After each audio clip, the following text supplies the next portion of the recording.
こんばんは。はるです。今回は現環境最強サイドバック選手トップ10を紹介していきたいなと思います。現環境、今の環境で強い、サイドバック選手たちですね、をランキング形式で紹介をしていきたいと思うので、少しでも参考になれば嬉しいなというふうに思います。で、サイドバックなんで、右サイドバックと左サイドバック、両方の選手たち合わせてということになります。それでは早速紹介をしていきます。まずは第10位ですね。第10位はハキミです。ハキミ、金のハキミになります。もともとペースがね、速い、そんなサイドバックになるんですけれども、あとは能力以上に強さを感じるという部分が一つ強さなんじゃないかなと思います。で、もちろんそのスピードを活かした縦突破だったりとか持ち運びだったりとかもできる選手にはなるんで、まだ金ではありますけれども、十分、戦える選手にはなるかなというふうには思いますね。逆足4っていうのもね、もともと持っているっていうのは素晴らしいと思います。で、そして第9位ですね。第9位はレディオアクティブマゼラウィです。マゼラウィ。もともと金の時はあまり使われてなかった選手になるんですけれども、レディオアクティブで、化けたと言っていいぐらい、強く、なりましたね。ケミが難しいので、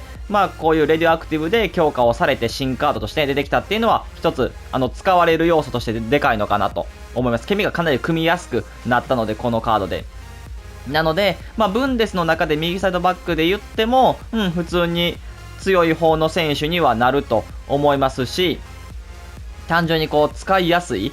ボール持っても軽いし、あとは操作していてもジョッキのプラスだったりとか、単純なスピード、ペースっていうのもこの人も速いので、普通に強いなというふうには思います。守備もね、ちょっとある程度はできるというそんな選手ですね。で、そして続いて第8位ですね。第8位はサンダーストラック・フリンポンです。フリンポン。フリンポンはですね、おそらくブンデスの中では一番強い右サイドバックに、なるんじゃないかなというふうに思いますね。値段もかなり高額な選手にはなりますし、能力以上の強さっていうのをこの人発揮してくれる、そういう選手になってます。フリンポン使えばね、多分ね、わかると思いますね。全然取り切れるやんっていう、そういう力を持っていて、さらに軽いんで、本当に持ち運びもスムーズですし、単純な L スティックでのドリブルっていうのも細かいタッチできるんで、本当ドリブルの使用感に関してはサイドバックじゃなくって、もっとサイドハーフ、前線のアタッカーみたいな、そういう風なイメージで、ドリブルの軽さは思ってもらってもいいと思います。本当に金の時からこの人強くって自分は愛用を、していましたし、このように強化をされるとやっぱよりね、強くなる、そういう選手になります。非常に理不尽さっていうのもちょっと感じますね。で、そして第7位ですね。第7位はアイコンカピタです。ベースアイコンのカピタ、カルロス・アルベルトですね。この選手に関してはやっぱり守備線のサイドバックという風なことで、守備力が非常に高いサイドバックになります。守備だけ考えるんだったら、この人はめちゃくちゃ優秀な選手になりますし、センターバックも任せれる、そんな守備力を持ってます。ペースに関しては89ですけど、十分サイドバックとしては、いいと思いますし、やっぱり足が伸びますね。他のサイドバックとはもう全然違うぐらいの、選手にはなりますし、ドリブルは重たいですけれども、ただ無理をさせなければ十分、パスとかも上手い選手にはなります。やっぱり予測のプラスをね、持っている選手っていうのは、なかなかサイドバックの選手としていない。そもそも予測自体ね、持ってるサイドバックっていうのは少ないんで、そういう風な意味でよりサイドから突破させないっていう力を持ってる相手のウインガーを本当に押さえつけるっていう力が、あるので素晴らしいなという風に思います。あと逆足4、この人も素晴らしいです。で、そして第6位ですね。第6位はトレイルブレイザーズカンセロです。カンセロ。カンセロに関しては万能型の、サイドバックで、攻撃もできて、ある程度守備もできるよという、そういう最高峰のサイドバックかなというふうに思いますね。で、今作に関してカンセロは、そこまで守備は気にはならない。フィジカルが弱いんですけど、そんなには気にはならない。頑張ってくれる選手にはなるので、第6位に、入りました。で、このトレイルブレイザーズによってテクニカルの、プラスを手に入れたので、少しね、やっぱ攻撃参加させてあげないともったいなくなってしまう、そういう選手にはなりますね。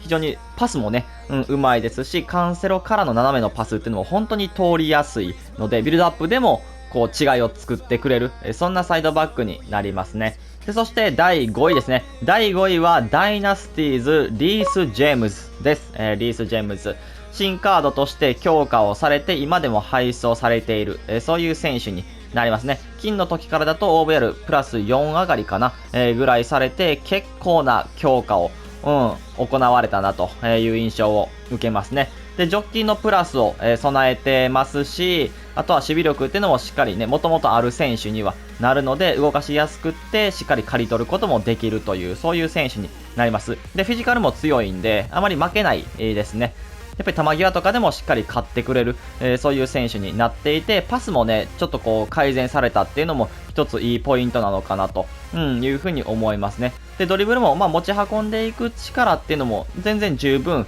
ありますし、非常に強いサイドバックかなと、いうふうに思います。個人的には結構おすすめですね。で、そして第4位ですね。第4位はサンダーストラック・アルフォンソ・デイビスです。デイビスに関しては能力以上の強さ、毎回言ってるんですけども、そこがあります。で、圧倒的なスピード、もう爆速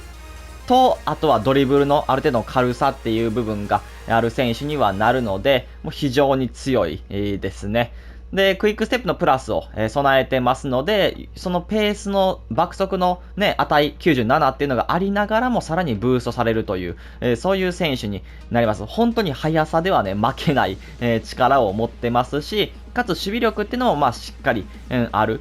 使ってみればわかる、そういう守備力っていうのがあるので、本当に強いですね。ブンデスで言うと、先ほどね、フリンポンだったりとかがね、右サイドバックで一番強いっていう話をしたんですけど、LB ではもう圧倒的デイビス、もうデイビス一択かなというふうにブンデスだと思います。で、そして第3位ですね。第3位は、ダイナスティーズ・テオ・エルナンデスです。テオ・エルナンデス。テオに関しても新カードとして、強化をされて、今でも配送されてます。ここら辺トップ3あたりからまたちょっとグッと、一段階次元が違うくなるなというふうに思いますね。テオに関しては本当に守備力がめちゃくちゃ高いです。センターバック任せてもいいぐらい、マジで貫通しないし、しっかり取り切れる力があります。あとは勝手に取ってくれる力もね、あるんで、守備能力81とは本当に思えない。マジで本当にこれ能力詐欺じゃないかって思うぐらいに、ちゃんと取ってくれる選手になるので、本当におすすめ。で、かつ、そういう守備力がありながらも、ドリブル自体は重たいですけれども、推進力があるスピードっていうのがね、ありますし、クイックステップのプラス、こちらも備えたので、本当にスピードでは負けない力っていうのをね、持ってますね。先ほどのデイビスと比べると、デイビスでも本当にめっちゃ強い。めっちゃ強いし、十分なんだけれども、そこからドリブルを少し、できなくしたけど、理不尽な守備を手に入れたみたいな、そういう選手がやっぱテオに、なるんで、本当に速くて、強くて、ごついっていう、そういう選手になるので、かなりおすすめな選手になりますね。マジでこの人一人いたら、相手に脅威を与える、テオから攻めるのやめようみたいな、そう思わせてくれる、そういうサイドバックになりますね。で、そして第2位ですね。第2位はダイナスティーズ・メンディです。メンディもですね、強化をされて、今配送されてます。値段は驚異の180万ぐらいかな、します。サイドバックの選手は思えないぐらいね、値段が高くなってるんですけれども、この値段の価値があるかどうかはちょっと置いといてですね、やっぱり力っていうのは十分にこの人もありますし、ディフェンス能力81とは思えないです。本当にしっかり取ってくれますし、勝手に取ってくれる AI っていう部分でもいいですし、そういう風な、ある程度の守備力もありながら、やっぱりスピードもこの人もしっかりあって、やっぱりね、他の選手と違うのはスキル4逆足5。マジでビルドアップでも邪魔にならないし、自分で運んでいける力もあるし、ある程度守備もしっかりできるし、フィジカルでもあまり負けないしっていう選手に、なります。なので、もう本当にこの人は現環境の中でもトップオブトップのね、選手にはなるかと思いますし、これまで紹介した選手と同様にですね、ほとんどの選手と同様に、やっぱり金でもね、強かった、理不尽さっていうのはある程度開幕の時はあった、選手にはなるんで、そこから、ね、能力もしっかり上がってこれば理不尽だなというふうに感じますね。プレイスタイルの部分がちょっと、強いてはもうちょっとスライディングじゃなくって、例えば予測だったりとか、スピードはちょっともういらないと思うんで、インターセプトとか、あとはブルーザーとか、そういう風な守備面でついていたらより良かったなっていうのは思いますね。